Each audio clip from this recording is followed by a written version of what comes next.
Courtney with Finding the Force, and I'm here today to talk to you about artwork as well as ancient symbols and a little bit about my background. So there are 3 parts to this video, and you can find a transcript if you're a member. You can find a transcript on Finding the Force.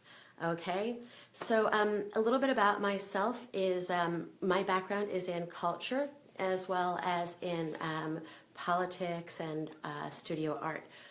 I got 2 bachelor's degrees from American University as I was trying to figure out what I wanted to do with life. So what I was really trying to get at, I think, was more about consciousness than anything else. And consciousness comes from an awareness of what's going on inside of you. Consciousness is this slippery thing that most people don't talk about, but basically it's when you're aware of your internal processes as well as your relationship to the outside world. So growing up in the 70s and the 80s, I was aware that the adults around me were super stressed out. I was aware that the planet was in danger. People weren't using respectful ways of farming. You know, I grew up a lot in the Midwest, and I saw these huge machines just dragging their claws along Mother Earth. And coming from a part Native American background, I was kind of frightened by that. There were chemicals being sprayed all over everything. The livestock was cramped into tight quarters. It smelled bad, and it was a little bit scary. So, you know, after a little while, we moved to the East Coast, and I was even more aware of the overpopulation, the stress, the anxiety, the rat race, and all of that. My parents weren't around very much because they were busy providing a living for us. So it was a really big concern for me about quality of life, and I noticed that nobody else was really paying attention to that. So I started reading book after book on consciousness and spirituality, everything from Tibetan Buddhism to martial arts, all kinds of things, and some wonderful synchronicities happened. Someone I knew very well was actually a martial arts instructor, and he and his wife took me in and started teaching me Kung Fu, which was a really big help for me. So I ended up getting a scholarship to American University in DC, and like I said, I studied international relations, and I also studied Latin American culture, basically. As I was looking around, I realized that there were a lot of things in common. I started seeing different symbols that were in common from all over the world, and I was really fascinated by that. I started noticing that there were big gaping holes in the history that they were teaching us, and at university they actually started to tell us the truth, and it was a little bit difficult to handle about, you know, the conquest and colonization and how so many of my ancestors on the Native American side had been deliberately wiped out or just killed by disease and things like that. It was really frustrating to start to learn about that. So the thing is my grandmother, being Native American, she actually told me, there's none of us left. They killed all the Indians. All the Indians are dead. So when I went to graduate from college and I wanted to go and have experiences in life and look for a shamanic teacher, I just figured everybody here was already dead, and I would have to go look in other places. You know, so many of us Americans don't realize that there are huge groups of Native Americans left here, but they've been herded up into these little patches of land called reservations. So before I learned that, I actually traveled all over the world. I lived in Spain, I lived in South America, I learned to speak Spanish pretty well, and I learned a lot about different cultures. I traveled a lot around the Yucatan and the Mayan Riviera and looking at ancient sites and temples. I realized that there was a common thread between everything. Behind me, and we're going to talk about this a little bit more in a second, is a symbol of a tree, and you can see this symbol here. You can also see this symbolic chart down here, which is European. So this is a sign that pops up in Mesoamerica a lot, that of the tree, and also the Equilateral cross.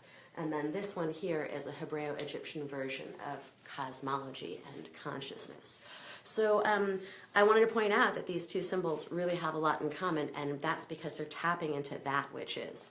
When Jung was writing about symbolic language, he understood that there's something very powerful that happens when we tap into a symbol. It elevates and transforms the way you see the world without really having to get into rationality. So I'm going to be sharing a lot about symbolic culture with you.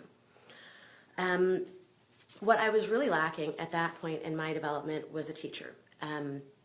As I got more and more serious and I got more and more involved, I ended up actually finding a teacher in the Southwest who was willing to share with me.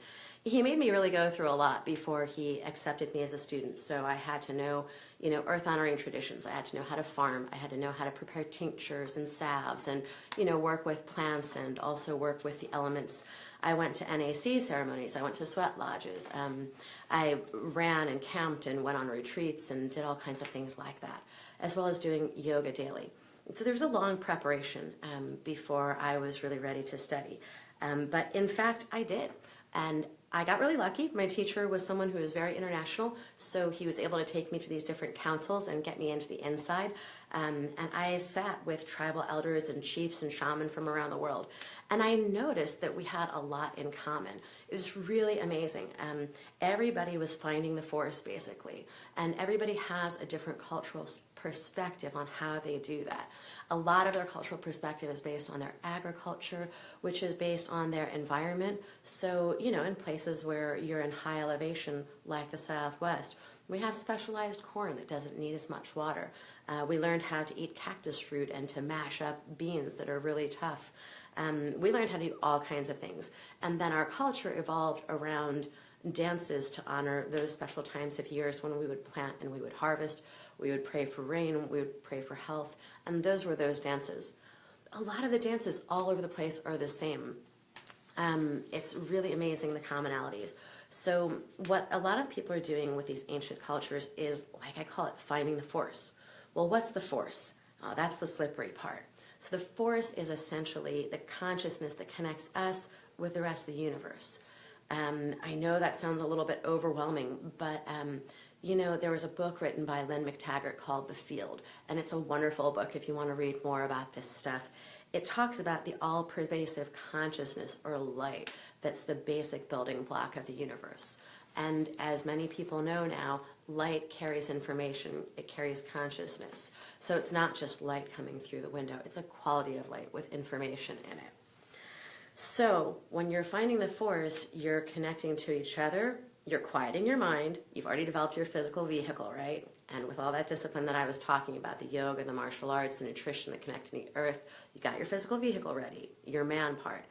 And your hue part that you're connecting to is the light, or creator. The connector, the dash in between hue and man, that I keep on writing it that way, is the mind. So in a ceremony, what we're doing is we're training our minds to come together, to tap into something larger than ourselves, and even larger than our communities. So that's a big part of ancient cultures. There are larger sweeps of time, there are larger strokes of time, precession of the equinoxes and houses of the zodiac and things like that, that these ancient people knew about because they watched the stars. Their way of taking pride in their culture had a lot to do with showing that they were savvy about connecting with the universe, and also savvy about their structures and the elegance of their life. The simplicity and the depth of their life was what they took pride in. So a lot of these monuments are actually talking about their ability to track the stars, their ability to connect with the universe, okay? So that's a lot about the ancient cultures. A lot of this language that they use is symbolic. So, you know, sitting under the stars or in these ceremonial structures, the elders will tell you these stories that are amazing. You know, things that are far more interesting to me, at least, than the Adam and Eve story, which I found a little bit troubling because I didn't want to be kicked out of the garden. So these stories are amazing. They have profound symbolic value, and they teach you important ways to connect with the universe or to find the force. Because all of this is slippery, all of this is mind, all of this is spirit, is the unseen. So you need ways to kind of categorize the unseen or the light in order to actually be able to comprehend it and relate to it. Behind us down here, like I said, we have the Hebreo-Egyptian categorization tool. All right, if you've ever seen a spectrum of light, like a prism or a rainbow, you know that light can be dissected and it can be broken down into basic colors. This essentially is a spiritual diagram of breaking down creator into different aspects so that we're able to kind of digest it in little bites. It all makes sense when it's put together, and this is going to be a higher level of the teachings that we're doing. Once I get through the first book, Urban Shaman, and I get done teaching those chapters, which are like the basis of everything, they're the building blocks conceptually, then we're going to move on to looking at a more elegant kind of diagram of the tree of life. All right? So, all right, hit me with some likes. Thank you for all those likes. That's awesome. Okay, so here we go. The final thing here is that I'd like to get you used to this symbolic language, and I've got behind me this tree. In the last video that I did, you saw just basically the branches and the roots. So there's this Hermetic principle, and Hermes was the god of knowledge, also known as Thoth. And this entire diagram here is the Book of Thoth. And there are many things that have been known since ancient Egypt that were also known on this side of the planet. And what I'm doing with Finding the Forest is I'm trying to bring all that together so that it makes sense to Native American people, it makes sense to European people, it makes sense to people who have no spiritual background, and it makes sense to people who are extremely advanced. There's always something in here, different ways that different people can connect to this. So one of the Hermetic principles is as above, so below. So what I've done in this painting here is I've reflected that notion that the upper branches of the tree resemble the roots of the tree. And it is like that in nature too, in case anyone loves trees as much as I do, you know that. The tree is a symbol that we find all over the world, and it's essentially a symbolic representation of mind. You know how I keep on saying hue, man, and there's a dash in between hue and man? Well, this up here is what we refer to as father, right? That's light or consciousness, the night sky, right? Or heaven, people know that one too. And then in here, we have all the branches of the tree, okay? And here in the trunk is the central axis that you see right here on this diagram. It's essentially the column that goes from the tip of your head to the root of your spine. And we have, in Hindu cosmology, they talk about Ida, Pingala, and Sushumna. So this is the Sushumna, or the central channel. Metaphorically, when we're looking at this diagram, as well as this somewhat simpler one, which you see in Mesoamerica a lot, you're talking about an elevation of consciousness as you're moving up and down the tree, okay? Down here, they say that human beings are the roots of God. So we're like the roots of the tree that goes into the ground. And it's a really beautiful analogy. You can see that all of this is related too. So the different branches of the tree are like the different types of people in the world. You know, we're not all the same. We're different, but we're connected to the same thing. So we all are one. The Maya version of this tree, just as an aside, is really amazing because they're ceiba trees, and they grow in groves. They're mangrove trees. So that's an even cooler representation of humanity, because in that representation, we're all separate trees, but we're still part of one big family. And that's how it's like with humanity. You know, we're all like trees. We're all living in the same earth, and we're all living under the same sky. So tree is an amazing analogy, and I can see why they use it a lot. This is the mind. The tree is the mind, because that's what connects earth, which is mother down here, and sky, which is father. All right, so yeah, hi there. I love all the likes. Thank you so much. So there, that's thing one about the tree, okay? Thing two about the tree is up here in the branches, which I haven't painted in yet, are things like what? Like birds, okay? Like flowers and butterflies, okay? Sometimes children climb around up there, or we put lights on the trees. But at any rate, all of those things have symbolic value too. So when I'm teaching you the language of spirit, it's really important that you kind of let it pass through your heart and you feel it yourself. So in the branches of these trees, we have birds. And what are birds? In all of our different cultures, birds are the messengers, okay? Even in Hermetic traditions, in European traditions, we talk about the green language, which is the language of spirit, or the language of the birds, which is the language of the messengers who can go from heaven to earth, okay? So birds, that's one symbol. Another symbol is the butterflies. Butterflies are transformation, okay? And so with our thoughts, we can actually experience transformation. And that's what we're going to be doing a lot with these courses, is asking you to transform the way you see the world. Because when you change your mind, you change the whole world around you. Everything is connected, okay? Every tree on earth is connected. Every bit of oxygen, every molecule, it's all connected. And we're connected vibrationally. Nobody used to believe that. You know, people in the 70s would talk about people's vibe or people's aura. And people would laugh and say, you've done too many drugs. But it's actually true. They were sensing something that's true. on a vibrational level, we are all connected. Now that we have cell phones and we have satellite, we really understand that there's a whole spectrum of energy that we don't see with the eyes, but we do sense. Now the heart, okay, which I'm going to paint in here, right in the center there, and the center of the tree of life is the heart, okay? It's called Tiferet. We're going to be talking about that too. But the heart is the way out into the universe. So when you quiet the mind and you strengthen the body, then you can get into your heart. When you get into your heart, your energetic field expands and really connects a lot deeper with the things around you. And that's when you turn your power on. That's when the world around you starts changing, just because you changed your mind. So, I mean, basically with Finding the Force, it's a program where we're teaching people to get into their heart, to use symbolic language, to pray in a good way, okay? A lot of times we have ceremony, we have dance, we have initiations, and these are all things that we use to strengthen our mind force, right? All these daily disciplines like yoga, tai chi, martial arts, they're really good for you. Even just taking a walk for 4 or 5 miles until you're completely exhausted and really connecting with the world is a great way to strengthen yourself. So we're teaching you how to drop into that heart space where you get big and powerful. We know that there are a lot of troubles in the world and people feel really stressed out and things that seem really dark are happening. It's always darkest right before the dawn. And when a pregnant woman is birthing, I'll tell you from personal experience, there may be blood and screaming, okay? So right now, Mother Earth is giving birth to something totally new and beautiful. We have to go back to living a simpler way of life, though, because having a bunch of complicated shit around you and material possessions is not the way that you're going to drop into your heart. That's the way that you're going to give yourself a heart attack, okay? As attention goes, so follows energy.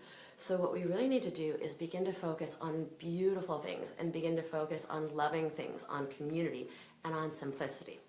So a lot of the things we're going to be talking about have to do with just that. All right?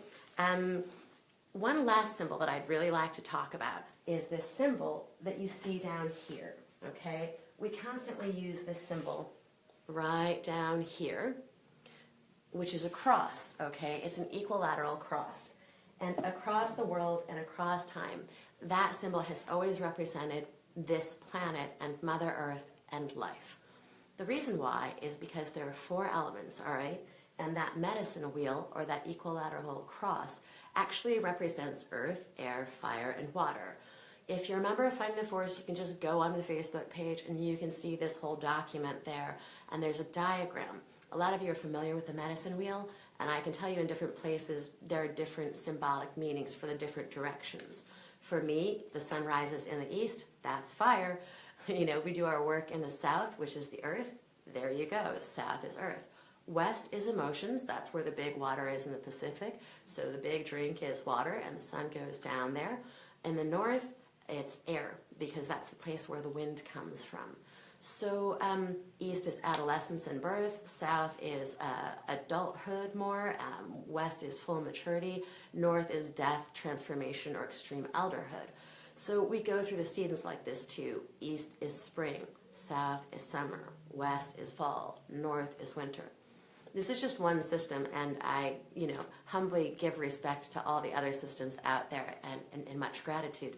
But this essentially is the medicine wheel. You'll also see the equilateral cross, and here's the neat part. This is why I'm talking about the tree and the cross at the same time. You can see that in the tree is a cross, and at that cross is us, arms open wide, with our heart open. North, up the tree, is going up in consciousness towards God. Going south, going downwards on the tree, is getting into the unconscious and into the physical. So we use the tree also for journeying. We're going to be doing a lot of drum journeying, and I'm going to be doing soundtracks for you guys with guided meditations so that you can trance out to the drum and just kind of ride on these waves and transform yourself, all right? So that's the next step, is I'll be putting up those drum tracks, and I wanted to invite you to, we're going to the Yucatan in January for New Year's. It's going to be awesome. It's a great way to bring in the new year, and we're now signing people up for that. That should be active here pretty soon on our findingtheforce.com website. And you can register. You can actually go to one of these temples and be guided by a traditional Maya shaman who's also got a PhD in archaeology. You've got to be kidding me. The most wonderful things have happened in my life. I can never be grateful enough. Miguel Angel was in charge of, I think it was Chichen Itza for a great deal of time. And he's got a PhD, he's an archaeologist, and he's a traditionally trained shaman. So he has the cultural perspective on the truth of what those symbols mean and what these places were used for. Because even though we had to go undercover, we actually still maintain a lot of our traditions through oral tradition, and that's an amazing part of this. Everybody thinks that all of the Native American traditions have gone away, but they're still alive and still totally vital. It's because children sat at the feet of their elders or by the fireside and listened to the stories. So it's in our stories that everything is unlocked. That's why I'm trying to teach you guys this symbolic language, because not all of us are going to become shaman. Not all of us are going to go and sit with the Lakota or with the Maya or the Hopi and learn their culture.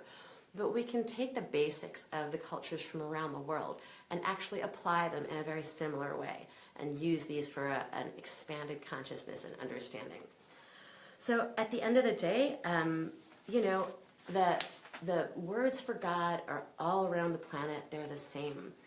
All of the words have to do with finding the force, okay? The force being God or limitless consciousness, creator, okay? And finding it. It's the process of finding the force. It's the journey that opens you to cosmic consciousness, okay? That is the crack in the cosmic egg, the way to perform miracles. The planet isn't doing as good as it could be doing, but as we all and each elevate our consciousness, then things are gonna shift, okay? Because our power of love and consciousness is much stronger than the power of any darkness or evil. It's always been like that, and it always will be. So take hope, folks. Stay in your heart. Do all these amazing things. I've given you the links to the website, and I'm going to keep on showing you artwork and talking about consciousness and culture. All the gratitude in the world to my beloved family and friends, and to everyone who supports. Thank you to Tyson, thank you to Patricio, thank you to Rafael, and thank you to all of the people who support me, my children, family, loved ones, and to all of you. Much love, stay in your hearts, peace.